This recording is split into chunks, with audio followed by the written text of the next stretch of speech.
Hello guys, hi, this is Ganesh Nayak. I'm back with one of my students interview who has been able to clear the exam for FRM Level 1 for May 2022. And the purpose of this interview is that he's going to be sharing with us his way of preparation, what are challenges he faced, and how he has been able to clear the exam, his journey primarily, and how other people can help and benefit because they can see that how people are clearing the exam, they can understand how they can change their own strategy and they can also boost their performance in the exam. Now, before we start the conversation, so Vineeth is basically my student, but he has only taken the question bank. He has not taken the video lectures or he was not a part of the live session. So he had taken the question bank. He was following the Excel sheet tracker to go and clear the exam. But now let us go to Vineeth and talk about his journey. So Vineeth, thank you very much for joining in and being a part of the conversation. My pleasure, Ganesh. Good morning. Good morning. Good So, morning. And I'll start with primarily, a quick yeah. introduction. Right. Please. So I'm Vineeth Siripuram. I did my master's in chemistry and BTech in chemical engineering from BITS Pilani, Goa campus, and I have 2 years of experience in total. Previously, I was working with a prop trading firm, and now I'm with a major investment bank, working based out of Bangalore. Right. And when did you start your preparation for this exam? So I had it in my mind that I need to give FRM back in November, but then I got the books Schweizer notes in December. So being a typical engineer, I started with quants because I thought I'm familiar with I wouldn't say quite, but I thought I am familiar with the concepts. So I've gone through this table of contents, and frankly, till hypothesis testing, I thought, yeah, this is doable, pretty much doable. And then the whole preparation thing has taken a seat back. But then again, after a New Year party, I would say, just that first week of Jan, I thought, okay, let's do this the right way. Let's give it some time every day and just go through what all is happening and what are the different topics that are covered. So primarily from January, you started becoming serious. Yeah, from January. Yep. And when did you join me?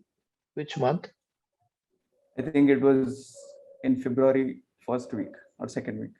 So before that, you were reading the textbooks. It took me some time to realize that, okay, we need to do something about this, because wherever you read how to prepare for FRM, well, a lot of videos out there or core answers out there. But frankly, it's quite a bit, I won't say confusing, but just to figure out what should I do.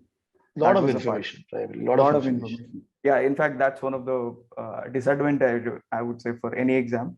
There's just a lot of books, a lot of information, a lot of different tips. You don't know what to follow. In fact, I've gone through one of your interviews with one of the previous candidates. So again, each interview had a different view and how they prepared. So that's when I realized you need to do it your own way, like whichever way you are comfortable, because no one, it's not like one size fits all. So that's when I realized I've talked to a lot of my friends who cleared not FRM but CFA, who prepared for this sort of exams. One thing they clearly mentioned was you got to do questions. Okay. Irrespective of whatever you study or not, you got to do questions, and you need to prioritize accordingly. Like and think of it in a smart way, right? First book, second book. I mean, the last one, VAR and FMP. Obviously, they have a higher weightage. But then again, we shouldn't neglect, let's say, book 1 or book 2, because they do have relatively a smaller percentage allocation, but still they do form a majority of subjects. So what I did was, in fact, I realized that I'll need to skip.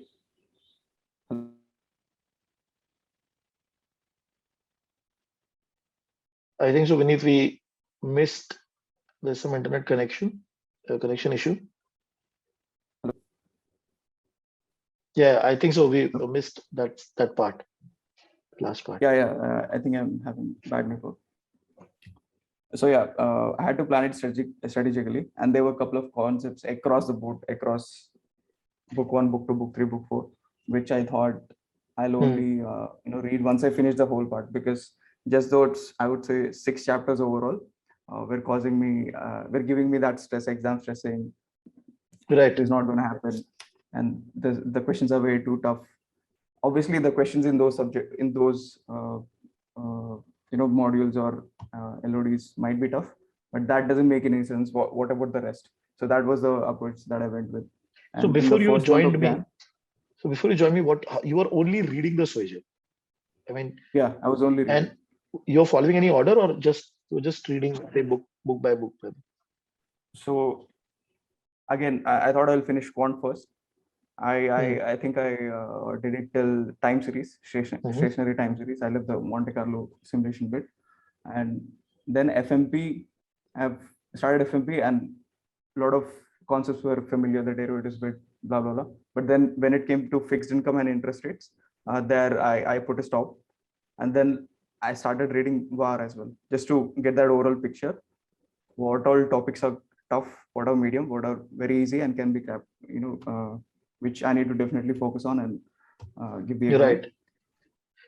So and then you when we connected, when we started you started the question bank piece. So did you start solving immediately? Were you solving my tracker or the Excel tracker? What was the approach? So Ganesh, the Excel tracker that you provided, right? It essentially gave bundles of similar topics, right, across different books. Right. So let's say fixed income. Fixed income, they are very much related to interest rates. So there are topics in FMP which are related to VAR. So in fact, I clubbed those and did it in one go, so that I get the overall understanding. Okay. And I think what people do is, let's say you read interest rates and that's just gone, and then you start with fixed income bit in book 4. It will look, something alien, totally alien. Okay. But there's in fact quite a lot of relation to book 3 and book 4. So the Excel sheet that you provided, in fact, gave me that bundles of bunch of different set of topics which are very much related. So I finished my syllabus that way. Let's say the basics of derivatives and products done, and then I start with interest rates and fixed income done. Okay. And the options was, I think there were a bunch of modules and options as well. That was whole. I did that as a whole bunch. And, yeah, book 1 as so a primarily whole. You did not follow it in the same order, in the sense week by week, but you picked up the clubbing that I had done and you did that in one go. And when you were doing that, you were also solving the question. So while I was doing that, I was, I would say, looking at the Schwezer questions initially, just that conceptual understanding correct. Because when I reached out to you in Feb, and my exam was in March, April, I just had 3 months. Even if I could follow the Excel sheet, I wouldn't have much time to practice. That's correct. So I had to read it, whatever time I had to get the conceptual understanding correct. And then I thought maths, we have all done maths at some point, and we just need to make sure we don't make that small mistakes while calculating in the exam. So that's why I got the conceptual understanding correct first. Okay. And then by that I mean, at least I figured out the formula from scratch on my own. I did not practice anything, but I figured out the formula so that it just stays in my mind. And when I start practicing the questions, you can just always leverage whatever. But when did you start the question bank solving? Is it immediately after in the month of Feb, or you waited for some time? So Feb, March, till March end, I was able to finish first review of the chapter-wise all the question. topics. Chapter-wise questions also. No, just the conceptual understanding of. Oh, okay. Book 2, book 3, and book 4 without much practice. But then I had to practice and also finish book 1 at the same time. And the problem with book 1 was it was, I won't say boring, but a lot of important topics. But at the same time, it keeps getting repetitive. So at some point of time. One question, sorry, over here. So till March, you were just reading and making sure that you understand the. How much time you were dedicating from the January part till the March end, and was there any change in the timing that you were following? So Ganesh, again, like I said, I used to barely get time every day, and instead of actually practicing this thing that I'm not getting enough time, was actually causing me giving me the exam stress. So whatever I used to follow in college, which is Pomodoro Technique, where you take a 25-minute reading session and then a 5-minute break, and then a 25, that sort of a thing. So my preparation time used to vary between at least one Pomodoro session a day, no matter what, to two. So some days I could stretch it to two. So overall, I would say 30 to 50 minutes of preparation every So day. primarily But every day, minimum 30 hours, 30 minutes, and every day minimum on a weekday. On a weekday, minimum 30 minutes to 50 or an hour. And weekend, what was the time dedication? So weekend, I used to sit for 3.5 hours, and with, I would say, different sections sort of thing, where I used to sit between 11:30 to 1, and then have lunch, do normal, maybe watch a TV series or something, and then take some rest, and then start at 5 to 6:30. So that's done, and maybe 9 to 9:30 or 10. Okay, got So it. that, Got it. because from what I've observed, if I sit 3 hours long and just keep studying, you will feel exhausted. You just Okay. need to Now, do it, space it for the out. benefit of the audience, so Vineeth is primarily talking about a Pomodoro technique, which is a way to do a thing in a particular time. It basically, you have to create buckets of time. So just correct me, Vineeth, if I'm wrong. Okay. Yeah. So 25 minutes pure without distraction. You have to sit in a particular place and do the work. Then 5-minute break. Then again 25 minutes. So this is there's a book also on this topic, how Pomodoro technique can help you to improve your efficiency. So he was using that to give. So in a very simple language, for people who don't know about this, he was taking out minimum 30 minutes distraction free in a single working day. And if it's possible, he was stretching it to 1 hour. And on weekend, primarily 3.5 hours. Now, when did you start solving the question bank? The end of March. Yeah. So at the end of March, I started solving question banks for across different books, but then also started with book one. And book one, I would say, was an easy read. Like I did not include that in the Pomodoro sessions because I thought of it as an article. Like if something like HR policies of a company, because at the end it's all about ethics and what not to do and what to do. Okay. And financial disasters, that bit, I watched the Big Short, which is a movie solely based on the 2008 financial crisis. So I could draw parallels from the movie, and I have I used to follow some financial markets news and got that understanding as to, okay, this relates to this why it happened. They could have done it better. Yeah. So Perfect. I think it's if you have an internal opinion on all of these events that happened previously and what they could have done differently or what went wrong, I think that will help, because you don't have to remember each name. And in fact, the questions that came in the exam, they were never really just formula based, or just like history, right? What's the date when this and so happened? That was right. It's more on what happened, what you are learning from these incidents. And in terms of other concepts also, it's conceptual understanding of what is this happening, why is this change happening, or something like that. Now, so when were you able to complete your entire question bank, the chapter wise questions? Chapter wise questions, I would say, in fact, Ganesh, one more thing to mention, right? Again, within that 1 week, I used to practice very basic questions. What is how to calculate, what is accrued interest, and so on. And then, just because of the time constraint, I used to go through the question bank and the answers. And if the question seemed a bit off, I used to just think, why is this different from the basic question? What makes it a difficult one? So that was my approach, because they are just little quirks.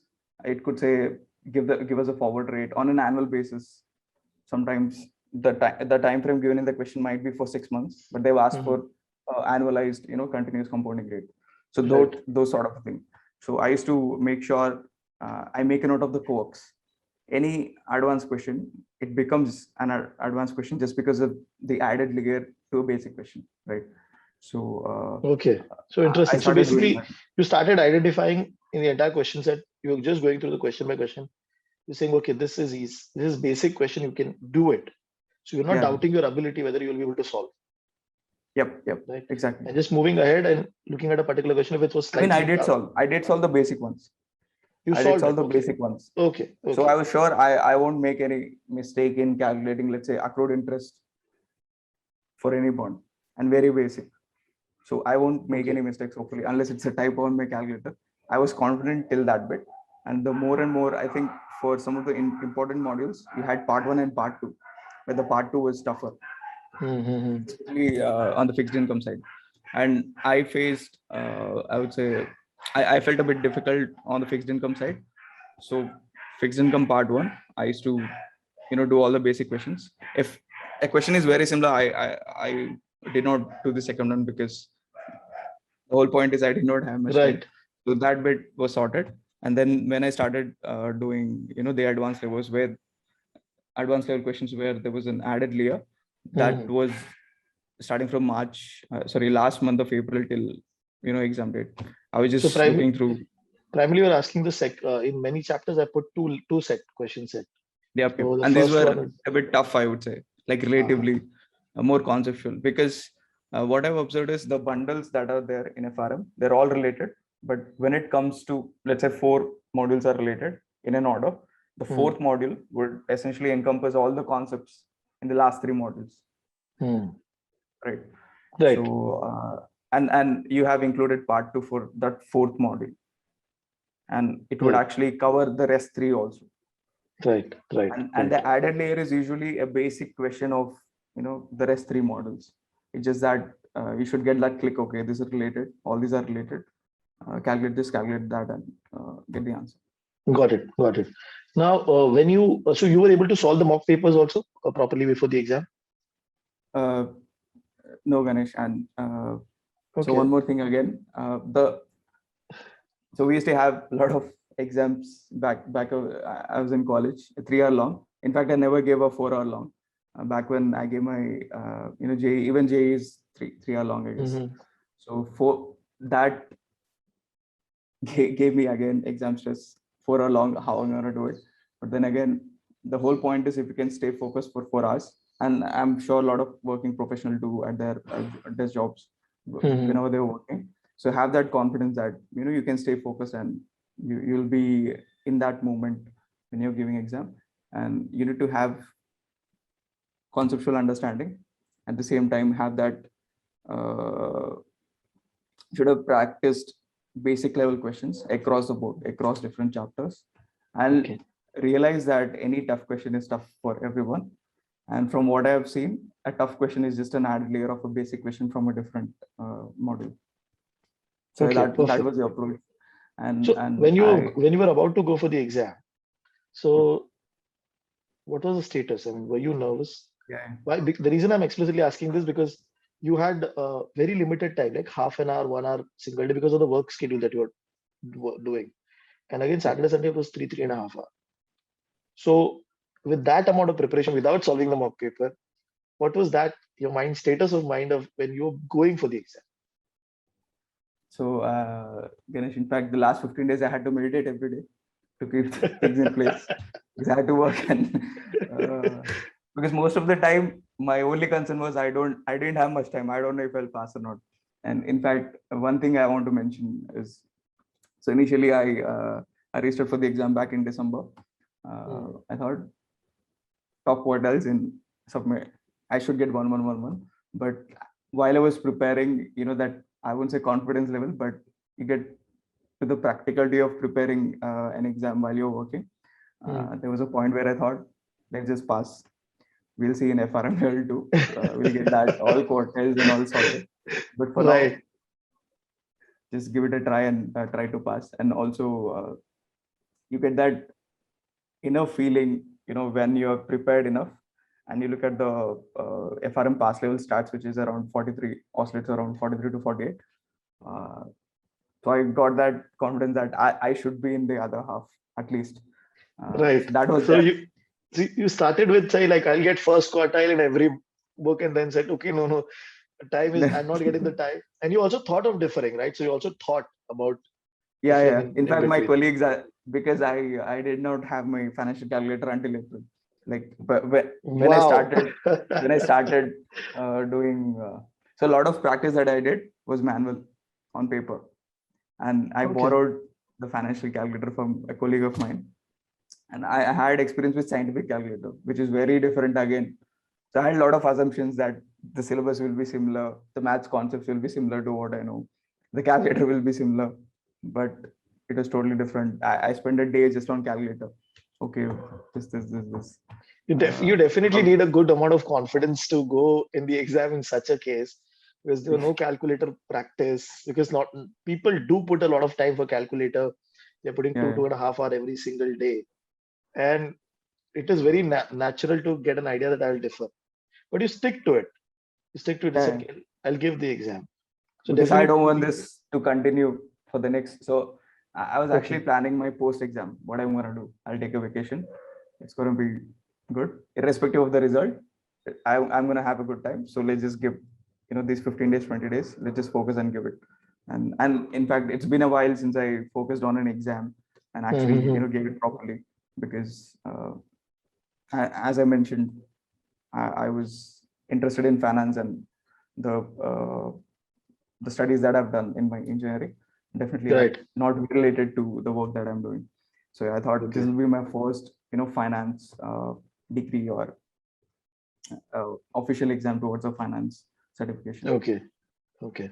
So you had only the experience with respect to finance because of you were working in investment bank. So you have seen some derivative, there's something related to it, but you have not explicitly studied finance, right now? I haven't explicitly studied. I did not even take an introduction to finance course. But then again, to your point, I had this street sense of how derivatives work, because again, I was a trader for a year with a prop trading firm.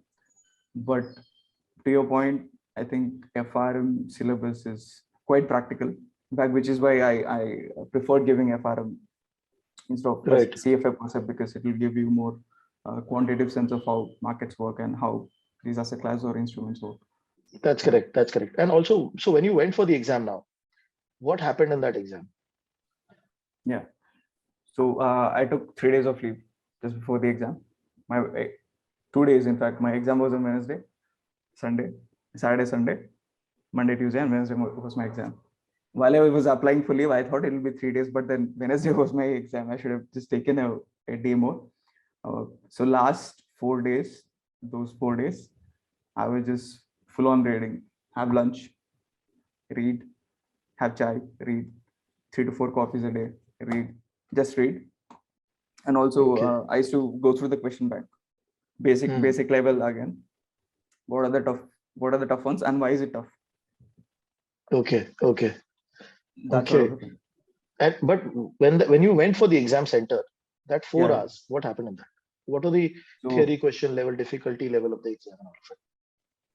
I would say, Ganesh, the questions were quite practical from from a person who is in the industry and working at an investment bank. I would say they are quite practical, and 60% of them are conceptual in nature. Now there's a gray area, right? A question cannot be fully conceptual, but then again, I got it. Fully cannot be mathematical. But from a exam standpoint, I would actually categorize 60 to 70%, a mix of conceptual and mathematical. But the maths bit, it's just very basic, the basic one that I told you. But the concept bit, okay. So all the calculation-based questions were simple for you. Was simple. They can just add some random fact in the question, which is totally not necessary to solve a problem. Okay. And what about the theory part, the 60-65 questions? So the theory bit, out of 4 options, some of them were straightforward, but some of them were really tricky, and I had to do it by elimination, right? And that's where the overall bird's eye view of what the syllabus is about. Why am I giving this exam, and why is this question relevant to the exam, right? If you think it from that perspective, you can definitely eliminate 3 options, not even just 2. It gets, so 2 are very easy to eliminate, but then it gets a bit tough on the last 2 ones. But then think of it probability wise, right? You have just reduced your 25% chance to 50%. At least you have that. Definitely, yes. By eliminating the 2 options. Yep. Right. Okay, interesting. So now you were able. There was no time constraint issue in the exam. Uh, 4 hours were enough. so no, there was no time constraint issue. I just went full Zen mode. I actually, I think I watched a comedy clip just before the exam, just get things back to normal. I went in Okay, there, two papers, calculator.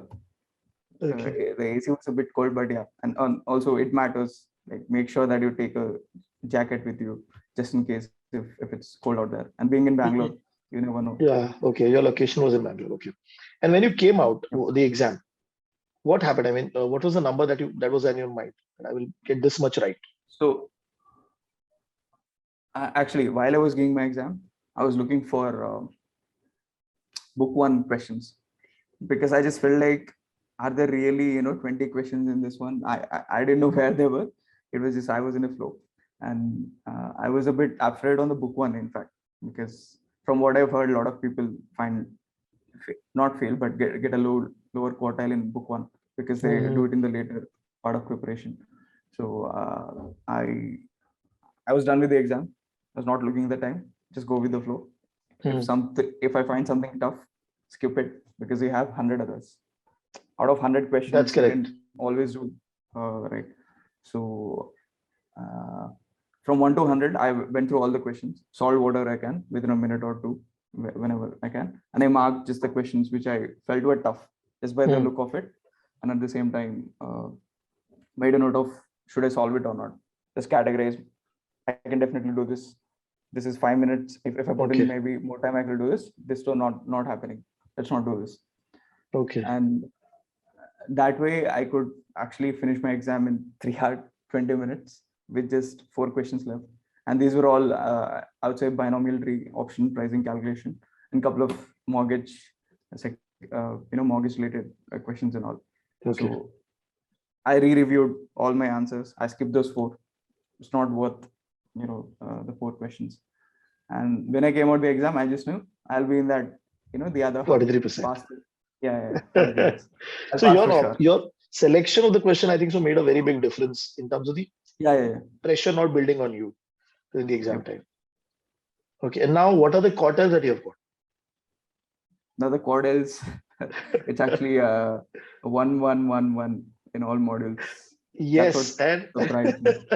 so everything that ideally you should not do for the exam, everything happened. No calculator, time issue. Okay, you started calculation solving in say April, and then there was very less leave for the exam, no mock paper Yep. solving, and still first quarter for all. So what do you think were the top three reasons that you actually were able to get top three quartiles in all the books? Sure, Ganesh. So one thing I hear from everyone, in fact, a lot of previous interviews as well, that definitely FRM syllabus is quite quantitative, mathematical, but again, we have all done maths at some point in our life. It's just that we should be able to relate the concept with the maths. Why are we dividing something? Why are you multiplying something? Why there's a gamma? Why there's a delta? Things like Right. that. And if you see gamma delta, they're just first derivatives, not even PD, the Yes. actual Black-Scholes model. So these are quite simple. It's just that we ourselves think, oh my God, there's a derivative D, that weird D for The derivative. formula. By looking at the formula, we The might get formula, different. just don't look at formula, figure out the formula, write your own, I would say, Understanding not about it. terminologies, but yeah, have your own understanding about it, have your own notes. It could be anything. Like you can add a storyline to a tough concept, why this is the case, that sort of a thing. So that will Okay. definitely help. And second thing would be, please stay calm. It's not the end of the world. Just give your best. Uh, Okay. and especially Okay. for working professionals, I would say the time you worry about the exam, if I put that time in actually reading the exam, Yes. is quite a Yes. lot of difference. Yes. Perfect. Perfect. Now, uh, so primarily from the time perspective, this is the final question now. So, why do, I mean, if you would have given more time for your preparation, say 2 hours, 3 hours on a daily basis, would it have been slightly different? Or I'm not talking about the quartiles. I'm talking about your Yeah. own satisfaction of preparation. If I had given more time, I wish I had given more time. But in hindsight, I would say just the last week of just before the exam, and how you feel Mhm. about the exam, how you feel about yourself.